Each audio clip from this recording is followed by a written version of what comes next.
Hey everyone, welcome back to Raising Unicorns by Harmon Brothers. And in today's episode, we discuss the additional value great video can add to your business that goes beyond the benefits we often talk about, like increasing sales through direct response advertising.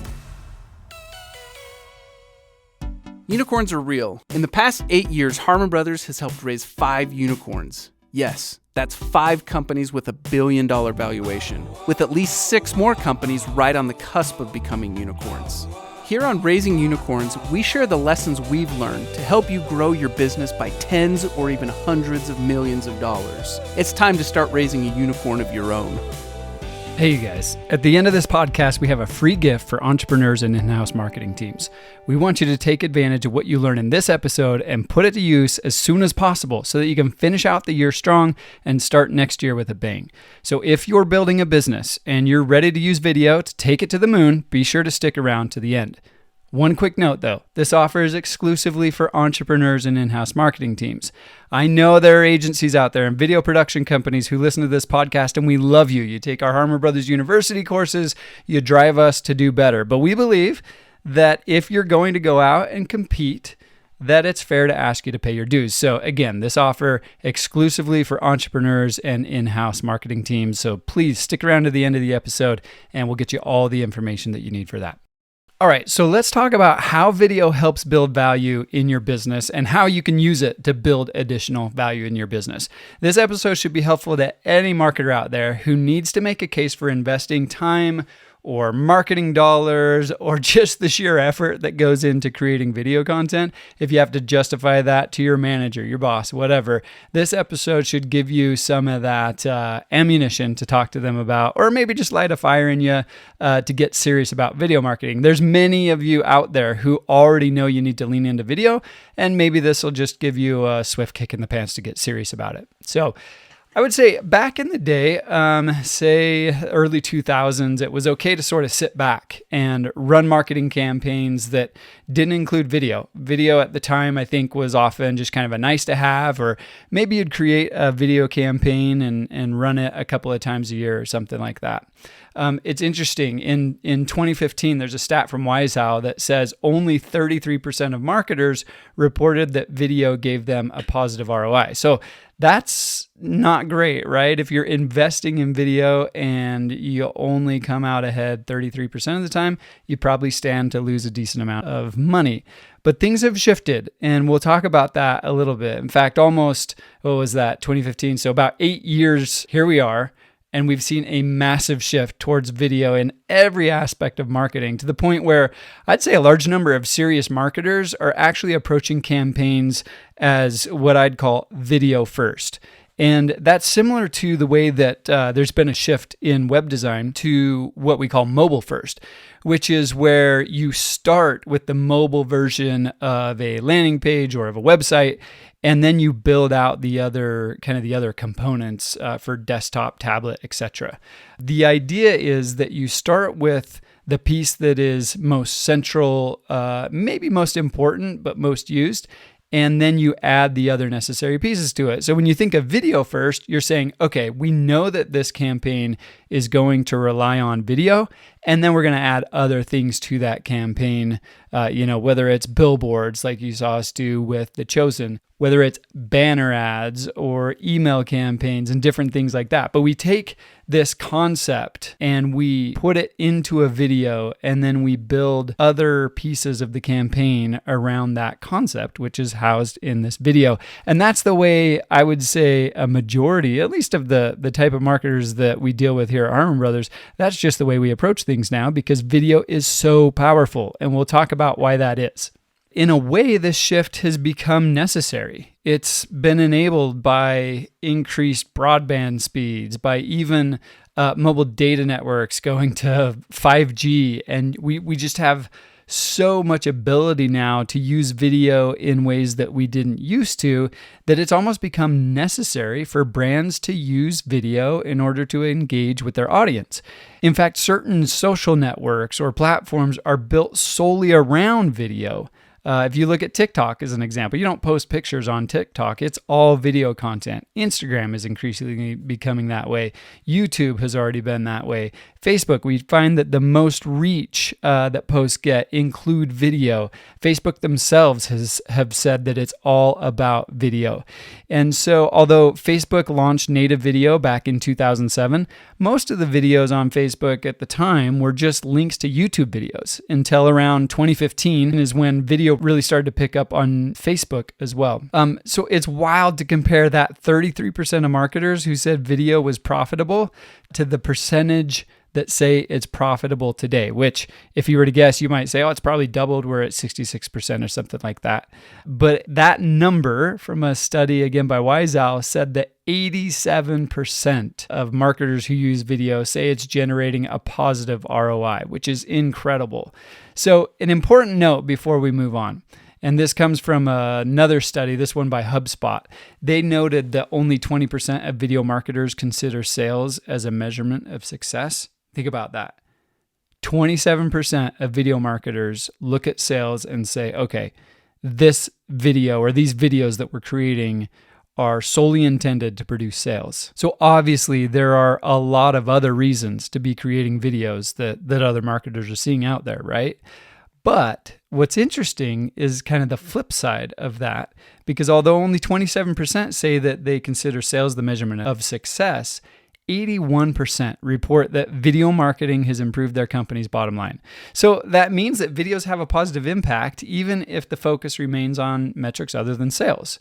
So the video content that you create, if you do it right, has the ability to not only generate those sales that we all like to see, but to inject value into your business in really incredible other ways. And we're going to talk about a few of them in this episode. But first, I wanted to talk for a minute about why video is so effective at creating that value. Okay, so number one, video is the best tool for getting attention. The psychology of video is an interesting one. There's a couple of quick things that I just want to hit on. But one of them is taken from a book called Video Marketing by John Mowat. And he talks about ganglion cells in your eyes. And they do a couple of different things, but one of those is that they detect movement. And obviously video moves. And so what happens when people are viewing video is that movement is one of the things that gets attention. If you think of setting your phone, maybe it's over on your nightstand and a little message notification pops up. Somehow, even though it's way over on the other side of the room, your eye sees that almost instantly. That piques your attention and you feel like you have to go and grab that phone, right? I think personally that that's one of the reasons why it's by some people considered rude to keep your phone on a table when you're in a conversation with somebody, or maybe you're eating with them, because they know from their own experience that if that phone is on the table and a notification comes up or there's some kind of movement over there, that your attention's going to shift from them and the conversation, that time that you're spending with them, to whatever's going on over on that mobile device. So that's not a great thing, particularly in social situations, but it does prove the point that when it comes to getting someone's attention, video is, and that movement that is a trait of video, is so good at capturing that attention. Okay, the next one I want to mention, video is the best at conveying emotion. We just talked about movement.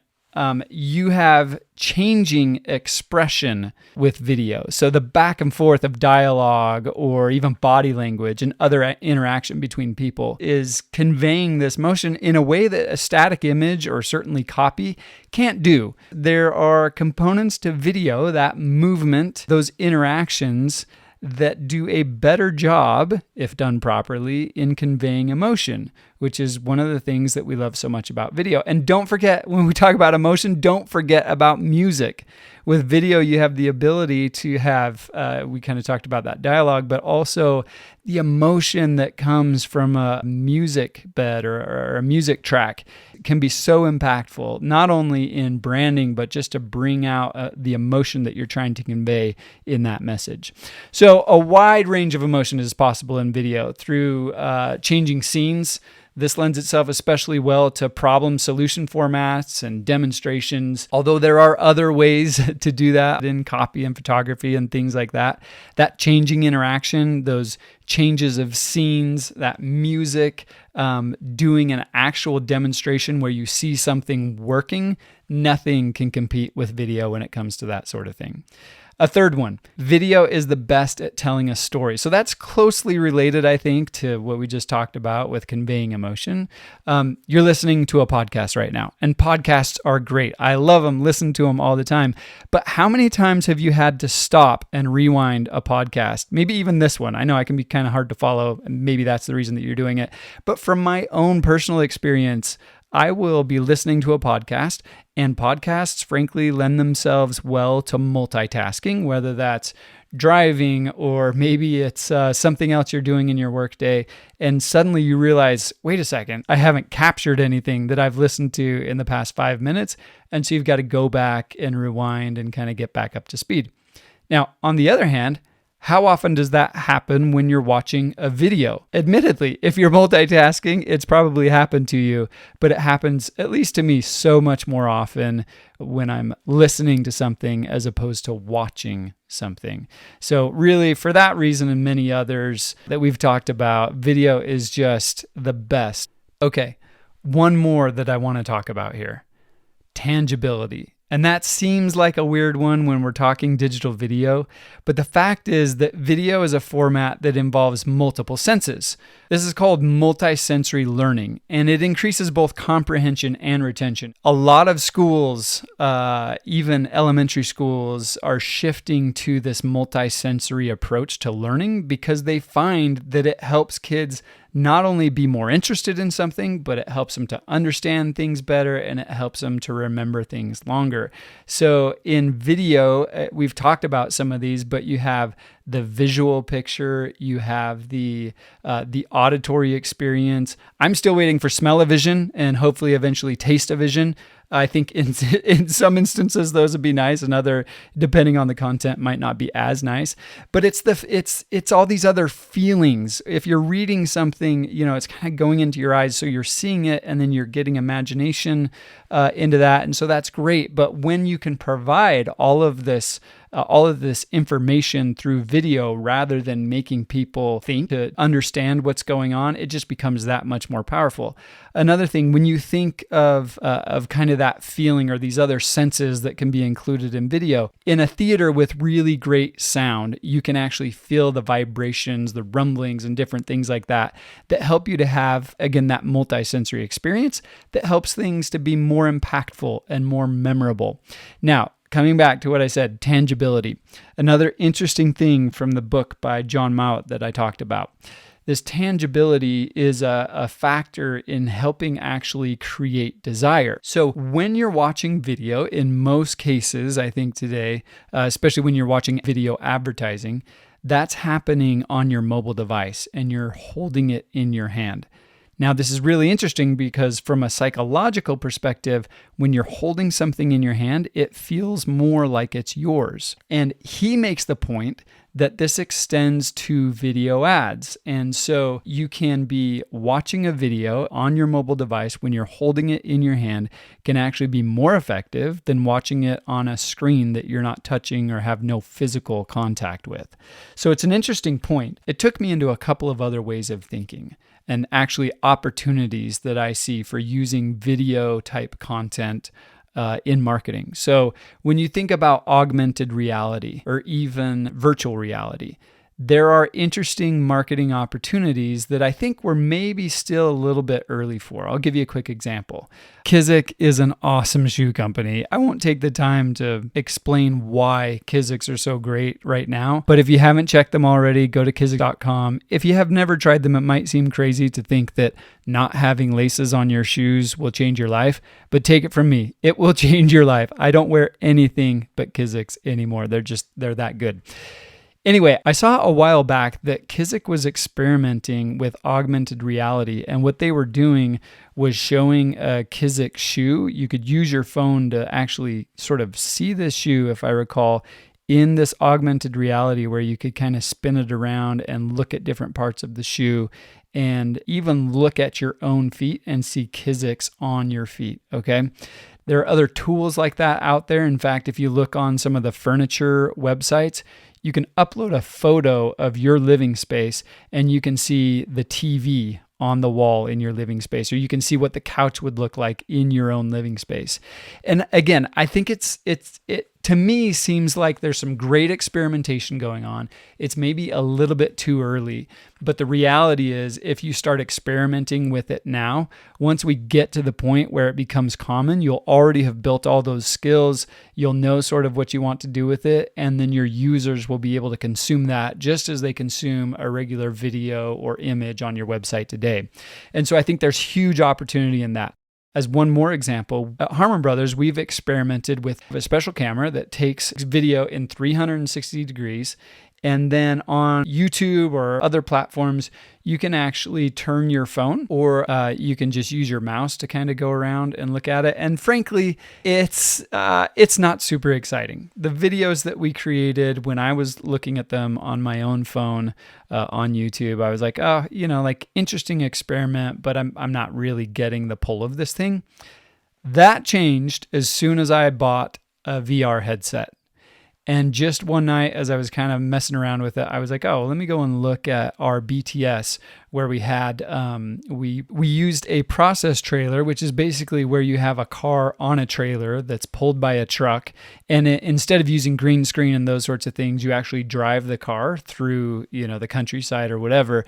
And you're able to get those real bumps in the road and landscape moving past you and everything. And it looks real because they're not necessarily driving, but for all other purposes, it's actually real driving. Anyway, we did a 360 degree behind the scenes video for that particular campaign. And when I was looking at that behind the scenes video through virtual reality goggles, it changed my whole perspective. It was incredible the way that you could look around, up, down, look the direction the truck was traveling, or it was just a completely different experience than seeing it on your phone. And so not everybody has those headsets. It's probably a little bit early, but these are great things to be experimenting with so that you can have that creativity come in. You can start to have ideas of, oh, how could we do this thing differently? What would it be like if we incorporated some of these newer technologies into this campaign? And it will open you up to possibilities that will build value in your company over time.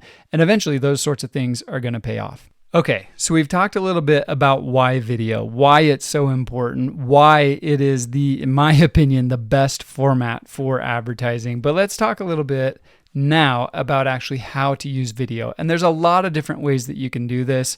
Most of you probably already have those ideas. So I'm going to hit on these fairly quickly, and then I want to talk about a couple of examples, and then we'll wrap the podcast up. So how to use video. First of all, sales. Direct response advertising is fantastic at generating sales. That's what Harmon Brothers is known for. We like to talk about it as sales and branding in one video or in one campaign. And that's something that we do really well. And when we're talking about advertising, it's quite obvious that these videos need to drive sales. But that's not the only thing that you can use video for. I mentioned branding. Now, the difference between direct response advertising and advertising that's mainly focused on branding is that when you're doing branding, you're focusing more on feeling and brand promise and helping your audience to identify with the ideals of your brand. It's more of a long-term strategy. Since you're not putting money into this video and then getting money right back out of it through sales, it takes a longer term vision to realize the effect that branding is going to have. And it requires consistency and investment. But because you're addressing a much larger market, it can have much larger ROI depending on if you're able to invest into that type of content. Now you can take it a step further and go to branded entertainment. Now, that's much like branding. There's still a connection to the brand, but it's much further removed from the sales process. The brand gets to participate in what's sometimes a cultural event, and the brand is simply attached to that rather than being the star of it. The great thing about this kind of thing is that we're no longer talking about advertising. And as people become more and more, I would say, suspicious of advertising, the branded entertainment gives you a way to reach these audiences and still put your brand in front of these people, but without all the skepticism and the eye rolling or pushing that skip ad button. So branded entertainment is even a longer, more involved investment than even a branding video is. But as your brand grows and as you look to expand to new audiences, it's a great tactic to take. Okay, now the last one I want to talk about for just a minute is using video for instructional content or customer service. Now, customer service is a huge expense for many companies, and using video to help people use your product correctly or find answers to their questions will cut down on those costs. Not only will it cut down on those costs, but it will endear your customers to you because you've created content specifically for them to help them get the most out of the thing that they purchased. And so when you think of the different ways that you can use video, that's one that should just be a given that can continue to build that value in your business. Okay, so we've talked about why video, and we've talked about how to use video.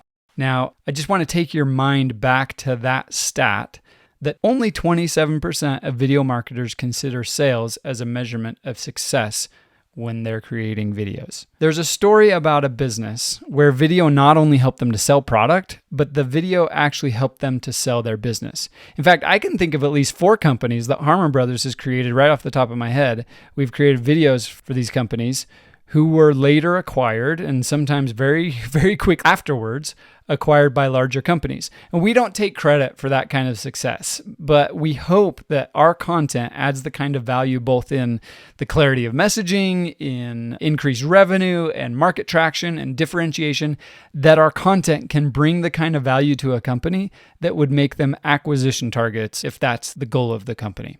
So interestingly, I was listening to the Marketing Secrets podcast a month or so ago, and I heard Russell Brunson tell a similar story about a company that he purchased. And I want to play that clip for you now, and then we'll kind of wrap things up. Here's Russell. So ZumaJuice is actually one of my friend's companies, and he launched this company, and I remember watching him, and he was so passionate about it. He was having so much fun with it, and he's an amazing copywriter and marketer and everything, and I remember just watching his journey. And after he launched this green drink, one of my favorite things was the actual sales video. And so it's interesting. I contacted him later. I was like, dude, that video was so good. I'm like, who did it? Like, did you hire the Harmon Brothers or something? He's like, no, here's who I hired. He's like, but I wrote the scripts and we hired the actors and everything. And I said, how much did the whole thing cost you? Because I knew what we had paid the Harmon Brothers to do videos like this for us. And I don't remember exactly what he said. It was multiple 6 figures he spent to create this sales video. Have you guys ever heard the term a Rembrandt in the attic? So what that means is basically, imagine there's 2 people going to go purchase a house. They walk through the house like, it's a nice house. It's probably worth $250,000. And everyone goes to the house, but then one person goes to the house and they're looking through and they go up in the attic and they open up and all of a sudden they see an original Rembrandt. And they're like, oh my gosh, I know the value of that painting. That painting is worth millions and millions of dollars. And so they come back out and like, hey, I'll give you $4 million for this house. Or I'll give you $2 million, right? And the other person's like, this one worth $250,000. But for the other person, because they know the value of the house, they know there's a Rembrandt in the attic, they're willing to spend way more, right? For me, when I saw this funnel, I was like, that video is the Rembrandt in the attic. Like, that video is so valuable. Like, I know how good it is.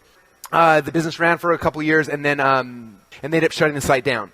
And it was down for a year or two, and I always remember that video. I'm like, man, that video is so good. Like, that alone was worth so much money. And so I started messaging Luke. I was like, hey, man, can I buy ZumaJuice? He's like, why would you want to buy it? It's dead. I'm like, because that video is so good. And we went back and forth for years, like literally year after year. I kept messaging him. Like, no.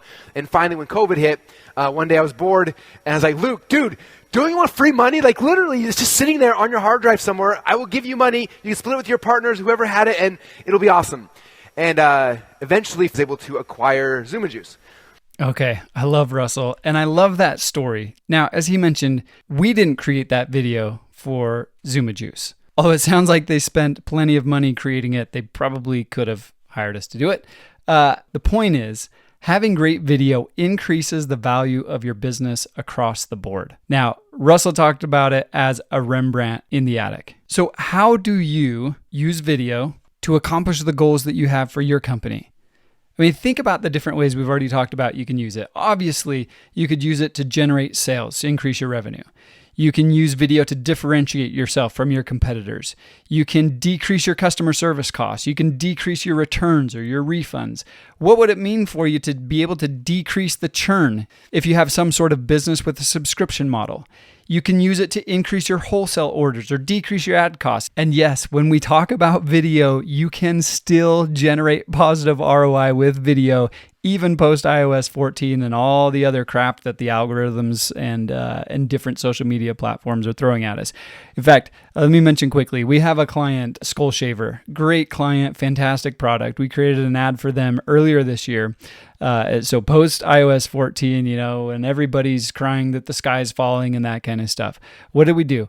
We created a series of videos for them that told a story that illustrated the superiority of their product over other options, and it has decreased their cost per click by 40%. It has increased their international wholesale orders by over 3 times. And the campaign paid for itself in a couple of months, and from there on out, it's just generating cash for that company. So what would it mean to you to be able to decrease your advertising costs by 40%? What would that do for your business, and how long can you wait to take action on using video that will add value and increase the value of your company? Video's not new, but there will never be a better time to be successful with video than there is now. Man, I sound like a used car salesman at this point, don't I? Okay, I think you get the point. Let me give you 2 other stats that I think will kind of make the point here, and then let's talk about that free offer that we have for you. So for marketers who incorporate video, there's a study by the Aberdeen Group that points to the fact that using video in your advertising on your landing pages increases your conversion rates by 34%. And we talked a little bit about the multisensory approach to learning and how that's a huge benefit of video. You get 95% message retention when using video, as opposed to just 10% when reading the same message in text. So video can do things that no other medium can do, and there is no reason to put it off any longer. There's no reason not to lean more into it. We're trying to do that here at Harmon Brothers, trying to get more video on our own pages on our website. Obviously, that's what we do for our clients. Sometimes the cobbler's shoes have no... What is it? The cobbler's children have no shoes? But anyway, I'll just say it one last time. There's never been a better time to really lean into video. All right, so let's end with this, the offer that I told you about at the beginning. Now, you might have heard of Harmon Brothers University. It consists of 8 specific courses that we actually use to train our own creative teams, and it can teach you everything we do at Harmon Brothers to create video marketing that converts. So the price for those courses ranges from about $200 to over $2,000. But here's the deal.